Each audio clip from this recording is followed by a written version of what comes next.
به نام نور اعظم. درود خدمت همه دوستان عزیز. امیدوارم که حال همگی خوب باشه. دوستانی بودن که از ما طلسم حفظ بلایا میخواستن. حالا این بلا ممکن از انس باشه، از جن باشه، بلایای طبیعی باشه الی آخر. ما این طلسم رو آماده کردیم. امیدوارم که مفید فایده باشه برای دوستان عزیز.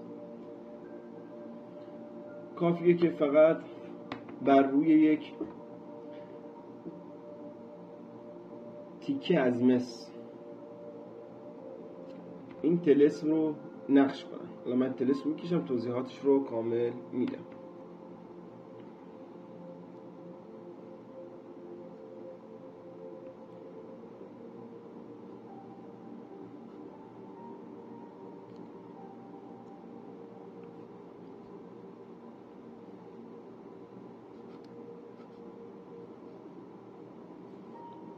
همون جوری که من دارم میکشم همون جوری باید این طلسم رو بکشید.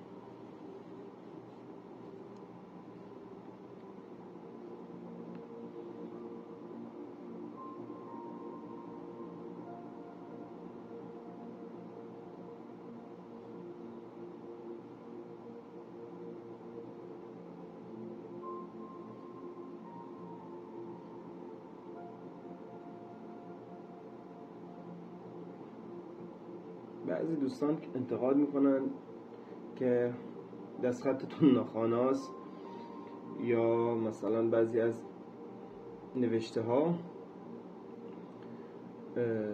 حالا ما سعی میکنیم که اونایی که آموزش دادیم و توی کانال تلگرام بذاریم، یا اینکه از این به بعد با دستخط خواناتر برای شما بنویسیم. دوستان عزیز توجه کنید که همون جوری که من دارم میکشم همون جوری باید کشیده بشه، با همون گفتنی به همون صورت.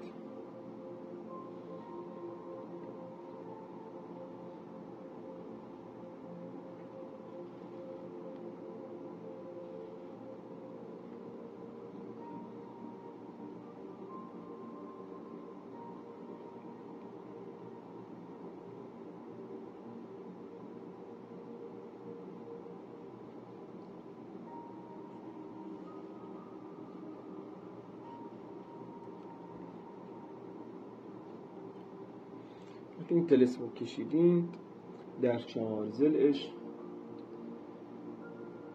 شروع میکنید به نوشتن.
وقتی که 4 ملک مقرب رو نوشتید به همین ترتیبی که من نوشتم، میایید و اسم شخص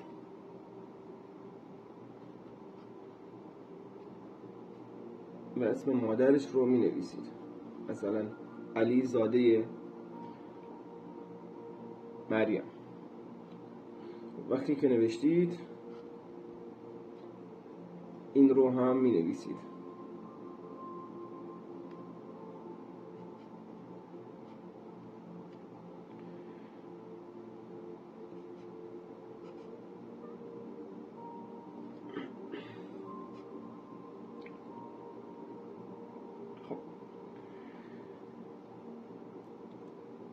این طلسم در ساعت 100 در روز 5 شنبه یا یک شنبه باید نوشته بشه با قلم حبر روحانی یا حبر سائل سبز، روانویس سبز. خب اگر هنگامی که خورشید در حال طلوع کردن باشه این نوشته بشه خیلی عالیه. من چند تا نکته داره اونا رو براتون بنویسم.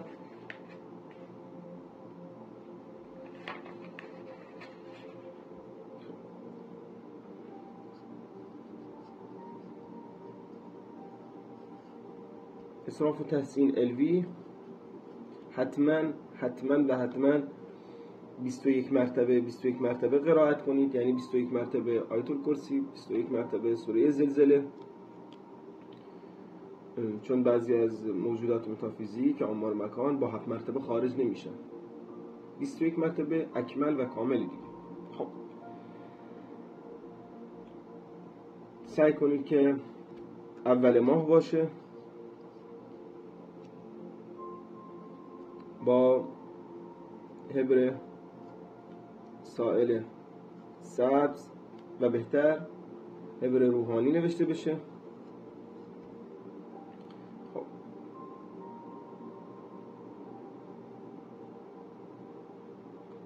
حالا یک لول شما رو ببرم بالاتر. اگر بخواید که بول گفتنی این طلسم شما به اوج قدرت خودش برسه، به اوج اون انرژی خودش برسه، اگر بیاید و روی یک میخ فولادی،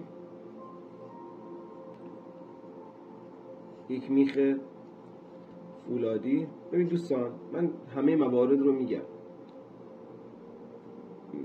حالا شاگردای من میدونن در این امور من اصلا خساست به خرج نمیدم.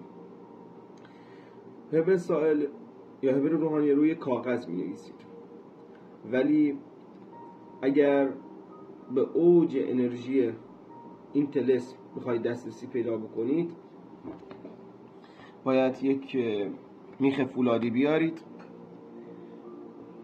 و 72 مرتبه سوره ناس و فلق رو بخونید.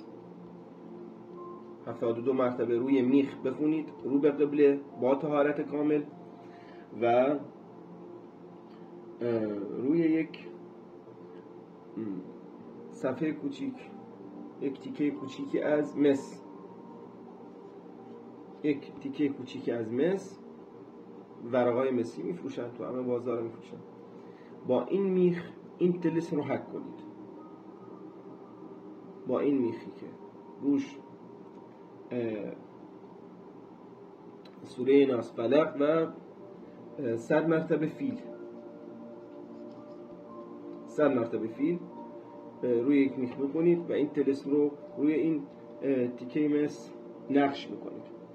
این طلسم به اوج قدرت خودش میرسه و شما رو مسئول نگه میداره از جمیع بلایات به اذن نور اعظم. خب اول اسراف تحسین علوی اول ماه باشه. اگر روی کاغذ بنویسید حبر سائل سبز، حبر روحانی. اگر روی یک ورقه مسی کوچیک، بعد اون ورقه رو داخل مثلا پارچه بذارید و همراه خودتون نگه دارید. حالا اینو تو جیب خودتون، تو کیف پول خودتون همیشه همراه، حالا اونایی که میتونن تو گردن بذارن که فبه ها قدرتش افزایش پیدا کنه.